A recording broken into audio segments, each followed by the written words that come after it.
Welcome to Consciousness, the DSR Network podcast focusing on the artificial intelligence revolution, politics, and policy. This podcast is underwritten in part by the U.S. Embassy of the United Arab Emirates. Its editorial content is completely independent, and the views expressed are exclusively those of participating experts. It is presented live, without editing. For further information about the UAE's efforts in the areas of artificial intelligence and technology, go to the website of the embassy at www.uae-embassy.org and search for UAE-US Tech Cooperation. We thank them for their support. We thank everybody who's supporting this podcast for their support, and we look forward to it developing and growing over time because the issue is so important.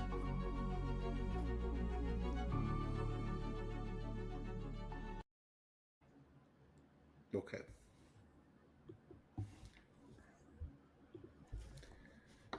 Oh, but by the way, I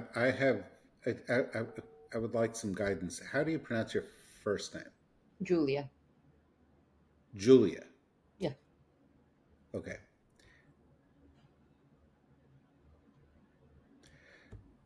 Hello and welcome to this week's episode of Consciousness. I'm David Rothkopf, your host, and this week, as every week, we're going to take a deep dive into aspects of what's going on in AI that we think you ought to know about with an expert we think you ought to hear from. This week, we are very pleased to be joined by Dr. Julia Stoyanovich.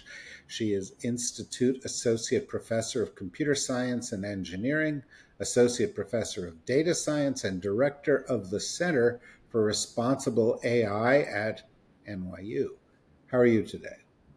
I'm doing well, thank you. How are you, David? Good. Well, I live in Washington, so never quite so good. But we are tracking what's going on in Washington, and every day here in Washington, there's 3 conferences on AI. Everybody is talking about AI. They're talking about AI policy.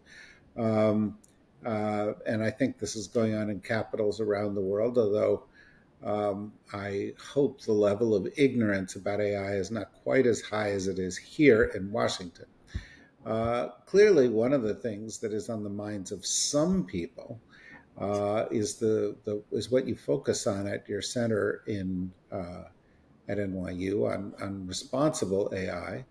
But I'm not sure it's on the minds of most people. And in fact, the place I'd like to begin is that it seems right now that the sort of driving push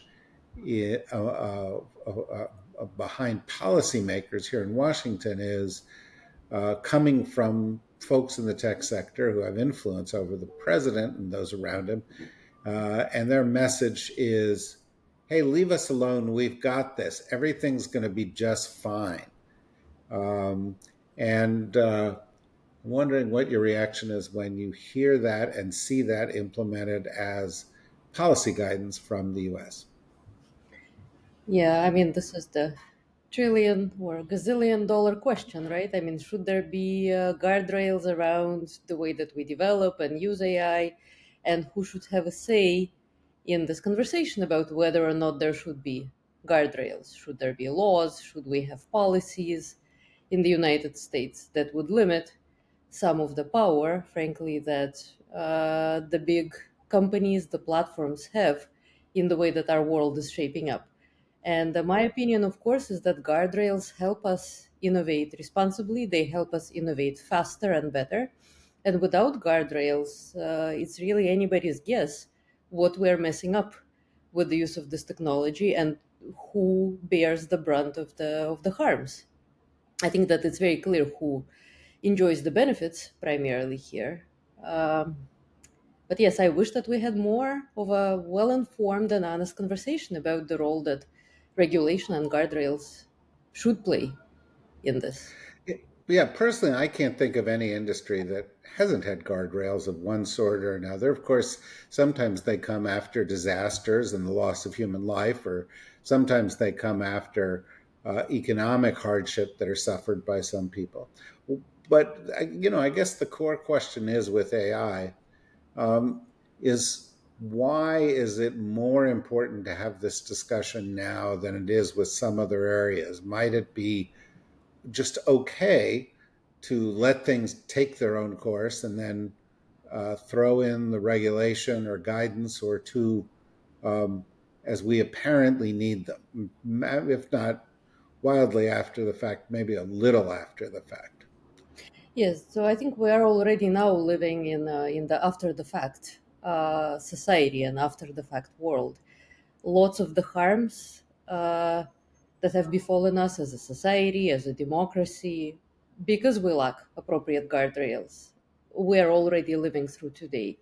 So the best time to have regulated AI was yesterday, not tomorrow, right? And now is the time that we in fact control and can do something about. So I do really think that we need to be starting immediately. And this is not news, right? I mean, the fact that social media impact us individually and collectively, just as an example of an ecosystem that is very, very strongly impacted and enabled by AI, we all realize this, right? And of course, it's very difficult for us to say what would have happened in the world today had there been guardrails in place that would have made it harder to have fake news proliferate, for hate speech to be rampant to the extent that it is now, right? We cannot look at the world as it is now and the counterfactual in which we, in fact, did take action. Uh, but I think to many of us, it is clear that lack of regulation, lack of oversight, has brought us to where we are right now, where there is more and more polarization politically, where there is less and less trust for information of any kind, and a terrible distrust for science as an area of practical as well as intellectual pursuit. And all of this is arguably because we have not been able to put our foot down and actually regulate in this space.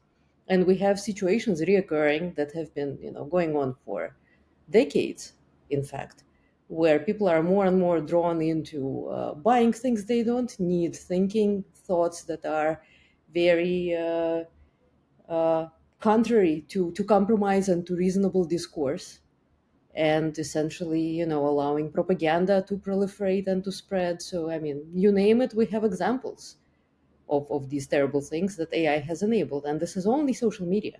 And there are many, many, many other fields where disasters have happened and more will happen. Yeah, and that's kind of one of the problems. One of the problems I have is, I follow AI pretty closely and have for years, and I still see loads of articles that talk about AI as if it were a monolithic thing, right? And of course, it's not. And as you talk about with regard to guardrails, and you talk about social media, you in your comment you talk about sort of a subset of a subset, right? Disinformation, being a descriptor of one part of that. Um, but you could be talking about privacy. You could be talking about intellectual property Right. rights. You could be talking about concentration of power.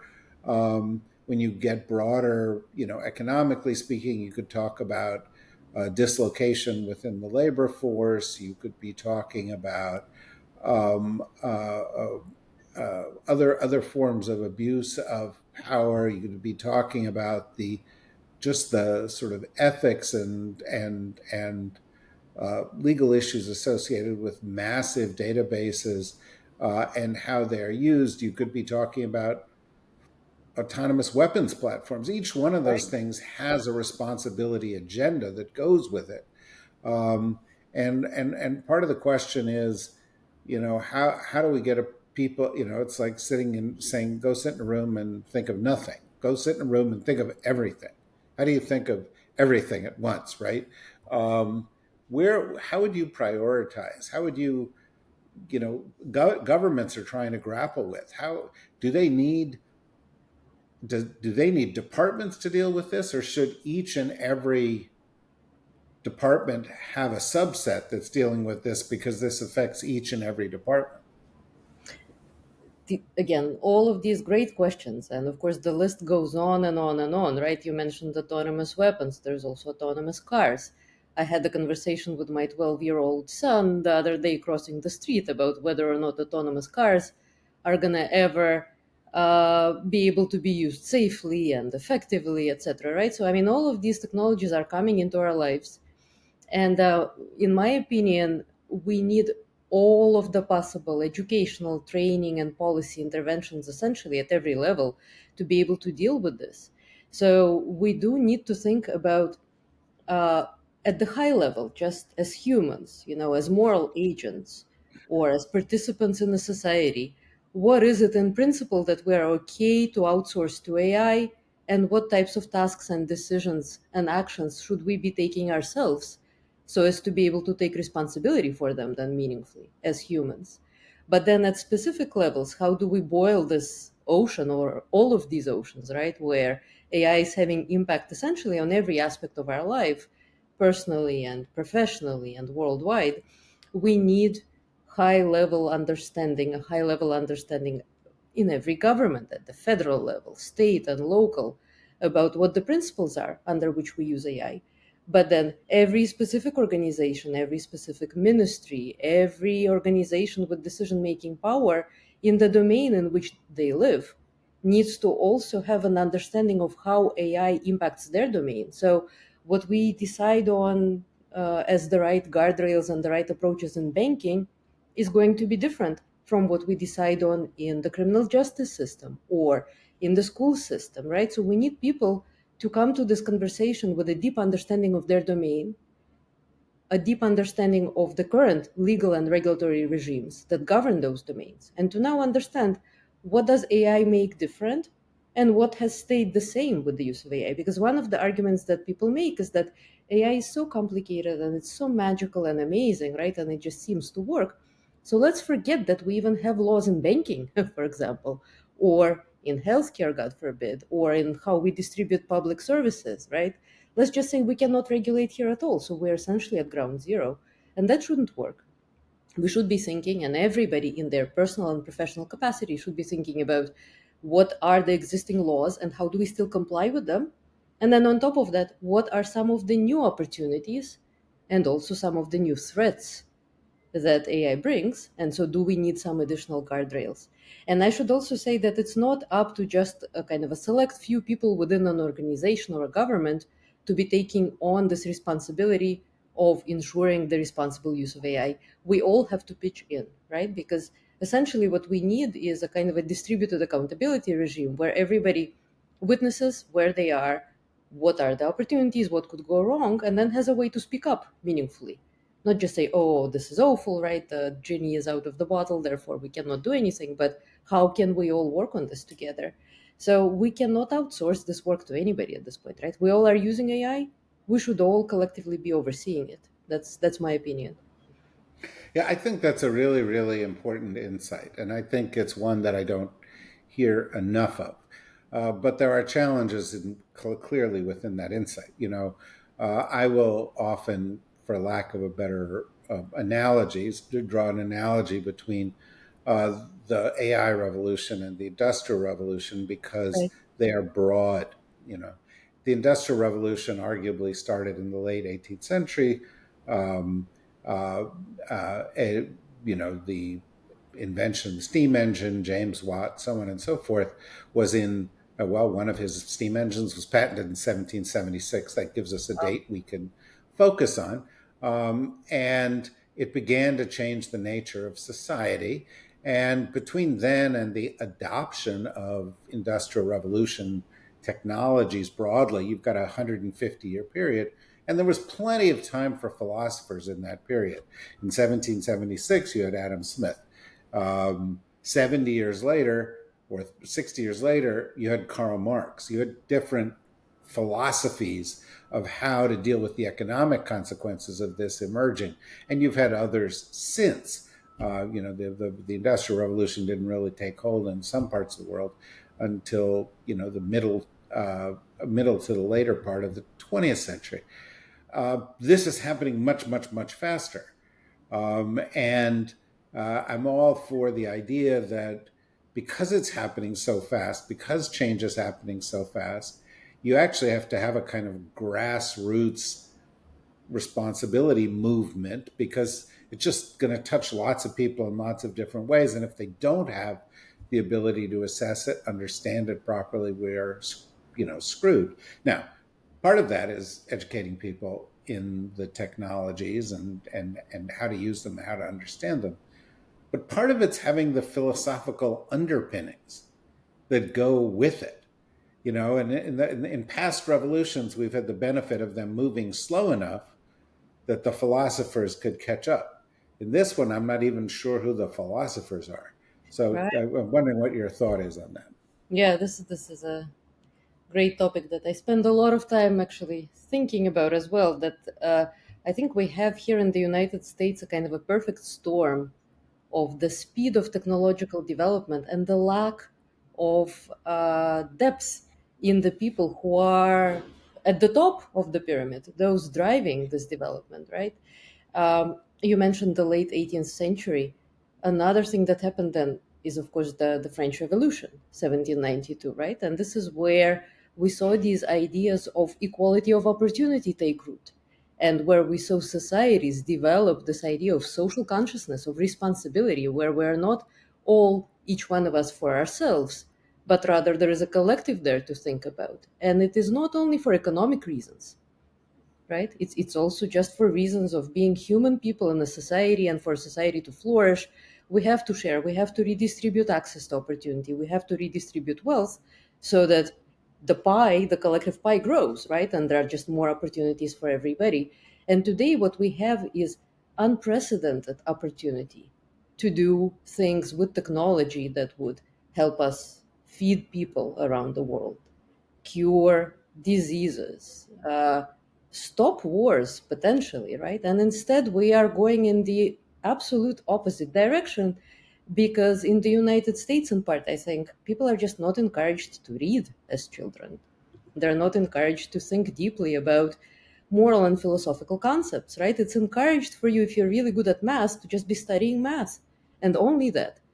And so then we have people, again, emerging, people like Elon Musk, like the Silicon Valley bros, who think that they have reinvented utilitarianism in its dumbest form, and that this is the rule by which we all should be living and operating a society. And this really just rubs me the wrong way, to put it mildly.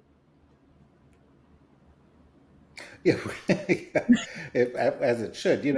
But another part of it is the kind of patronizing approach taken by those people Right. who have been told, because they've all become billionaires, that they are geniuses. And so they then say, look, we get this. This is really complicated. Just leave it to us. And yet, as it turns out, when we look at Elon Musk, or we look at Peter Thiel, or we look at Larry Ellison or Mark Zuckerberg or some of these people, um, they're maybe not the role models we should be turning to. And in fact, some of them are pretty cracked. They're pretty they're out there in some real strange territory.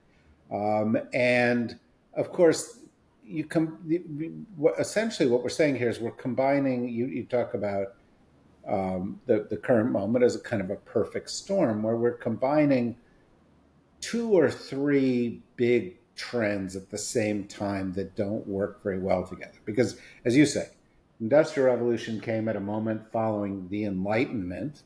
We were lucky. Right. Following, the Reformation, following a couple of hundred years of religious war in Europe.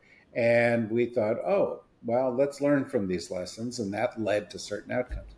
Here we're coming at a moment where you have, particularly in the United States, but in a lot of capitalist countries, incredibly rapid growth in income inequality, where the top 10% of our society controls 2/3 or three-quarters of all the wealth, and the top 1% controls a third or 40% of all the wealth.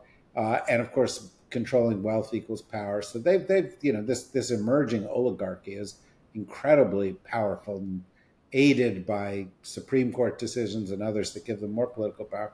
And at the same time, we've got a kind of rising class of demagogues who are actually anti-knowledge. They're cutting back on education. They're cutting back on science education. They're saying, trust the rich and everybody else is on their own. And you take those three things together, and you could end up with AI super empowered oligarchy, greater inequalities, and a lot of the abuses that you're talking about actually being accelerated by this environment. So that's pretty depressing. Are there any places where you see a different story told that we should be looking to and saying, oh no, there is a better way to do this? I think we all know what that story should be. And the story is that this is a very important, a crucial time for collective action. And by this, I don't mean, necessarily just unions and people coming together to negotiate wages. That's sort of the typical uh, interpretation of collective action. Here, I just mean that we should all come together to make our voices heard about what is and what isn't okay, and what we are okay with in terms of our data being used and us being exposed to the kinds of automated decisions or AI based societal processes. I think that we each should step up to change the course of history right now. There is really just no way around it, because if we let things run their course, we will end up with a situation where the people in power continue to amass more power. And these are people who don't know what it means to have enough, right? This is a very important insight, is that really, I mean, there are many ways to, categorize people, but one of the essential ones is there such a thing as enough money for you? Or is that just not a thing at all, that the more money you have the more you want, right? So we should not allow people who just want to gather power for power's sake to be the ones deciding on all of our fates here, and on our children's fate and on the fate of our planet, because one of the things we haven't talked about is the ecological, the environmental impacts of all of this technology, right? You go chat with your friendly chatbot, it's like you boiled the kettle somewhere, right? You contributed to the melting of an ice cap by playing that game. Um, and it's not in anybody's interest to be speaking about this out loud. And yet, all of these platforms are investing money into quantum and into nuclear power plants, right? This is not coincidental. Yeah, here It's in the US, they announced today we're investing money in this new technology called coal because coal is better for us all. And Yeah. they're going to give up 41 million acres to develop for coal. So it's not, I mean, you're just a wild optimist here talking about nuclear because because it's worse than that. Yeah, but you said, what could be done that's better. I am an optimist, and I think that the only way to predict the future is to try and make it. And I don't think anybody individually can make it, right? We need to really all work together to decide what to do. And I realized this some time ago. So I'm a computer scientist, right? My job is to build new systems, new algorithms, to teach students to build systems and algorithms, figure out how to gather data, deal with data. Data management is my field within computer science originally, really. Um, but I realized something like 10 years ago that we don't necessarily need more algorithms at this point, and instead we just need more and better informed people. And this is why I'm spending a lot of time on public literacy, education, speaking publicly about some of these concerns, right? And I don't think people all need to understand how to write computer programs, far from it. Um, but we need to understand that the decisions that are being made are our decisions. And the only way to make it so is to claim this loud and clear, right? Because if we give up, we've lost this fight. So go talk to your, There's friendly computer scientist to try and explain to you what's puzzling you, and go talk to your grandmother to explain to her the things that you know and that she may not. But it's interesting just thinking about it because some philosophical orientations are better for handling this properly than others. And if your view is um, all government is bad, that's not good for this. Or if your view is leave it to the individual. Individuals acting independently will get you to a good collective outcome. That's not particularly good.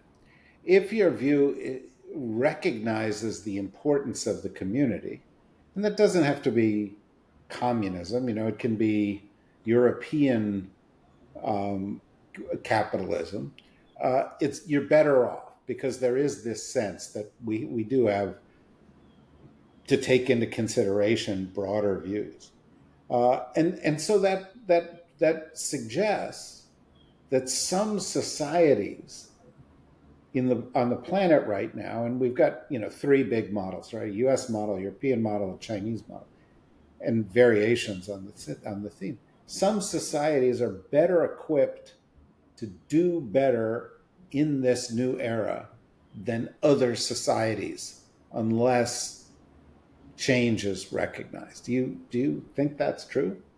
I think that's true, and I also think that whenever you make a statement that is something like every X is Y, you're wrong, essentially, right? Because nothing is as simple as that.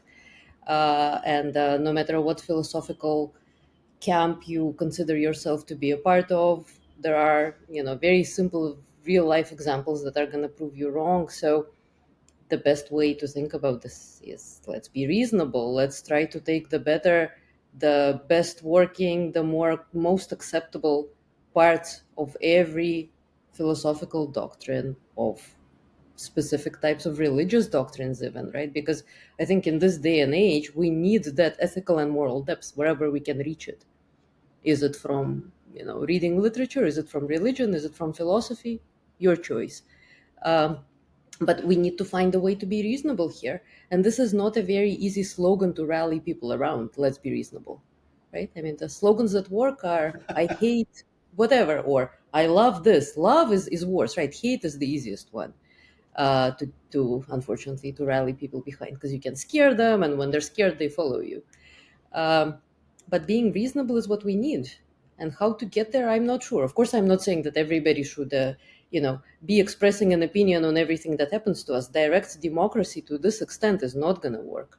We need a representative democracy regime that is thoughtful sufficiently to be bringing people along and to allowing them to really express themselves, either immediately or through a representative, sometimes through a kind of an algorithmically mediated system, in a way that suits But them. that requires that at the granular level, the level at which such systems are grown, which is to say education and family, perhaps, Right. you have to start from someplace. I saw a story a week or two ago about Chinese teaching AI to 4-year-olds.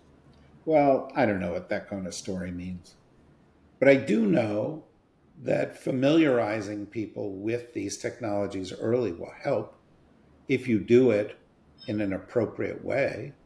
um, I've said this before on the show. My dad was a scientist at Bell Telephone Laboratories, and he studied how people use technologies to learn. Hmm. And so he was doing this in the 60s and the 70s, and people would constantly come up to him and say, well, if we're living in the computer era, everybody needs to know how to program. So we need a lot of math and science. And his response was, well, no, you don't understand. The computers will be doing a lot of that. And we need Right. people who need to know how to use that properly. And it seems to me that a lot of what you're saying gets to that, because, the algorithms will do a lot of heavy lifting. But if we don't have people who are grounded philosophically, if we don't have people who understand the right relationship between people and algorithms, if we don't have people who ask the question, why are we doing this, before how do we do this, then we are screwed. And I'm just do you see, are there places where you think, oh, in the early stages of our educational systems, somebody's getting this right? I mean, there is a big push right now towards augmenting and potentially replacing teachers in public schools with AI tools, right? I mean, this is, David, you asked for who's doing this right. I think that this is wrong. um, I also know that there are many private schools in the Silicon Valley where these bros send their children and where there are no electronic devices allowed at all, right? So I think we should be doing analog learning rather than very heavily AI focused learning.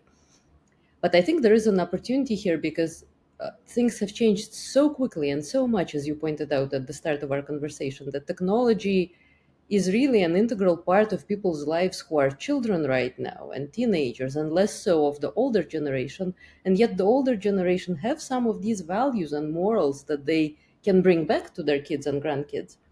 I think there are opportunities for us to come up with ways to teach, to gather families, to have some activities where maybe the grandkids teach the grandparents how to use a tool through some, a game or some other interaction. And at the same time, the grandparents actually explain what is the meaning of all of this, right? What is the impact of the use of this tool, and how does it remind them of the time when the calculator was invented, or when the television set became part of everybody's dinner time conversation, right? Um, so to the kids, this is an inevitable kind of a thing, right? AI is here, technology is here. For us, I remember when there wasn't a cell phone, of course, right?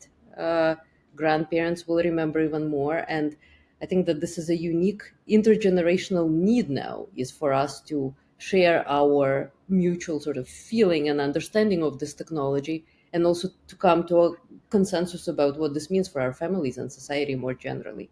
A family is a very important building block here, right? I mean, this is how your um, views on life very often get formed. And we should make sure that this stays a building block of our society. It cannot all be social media and peer pressure. Yeah, here. Look, I really wish we could go on talking. I really enjoyed the conversation, and I hope perhaps sometime we can coax you to come back and join us again, because clearly we're just scratching the surface here. Obviously, we encourage everybody to go and follow the work that Julia is doing, follow the work that they're doing at the Center for Responsible AI at NYU and elsewhere, but mostly to take heed of the message, which is that responsible AI is everybody's responsibility and that it is an urgent responsibility. And so we all need to begin uh, internalizing that and acting on it. For now, thank you very much, Julia. Thank you, everybody, for listening. We'll be back each and every week with more here at the Still Consciousness podcast. Also, join us at our other AI-related podcast, which focuses on energy and climate, as well as all of our other podcasts, which focus on politics and economics and foreign policy, national security, and all the other things that we cover. For now, thank you very much, and we'll be back again with you very soon. Bye-bye. Thank you very much.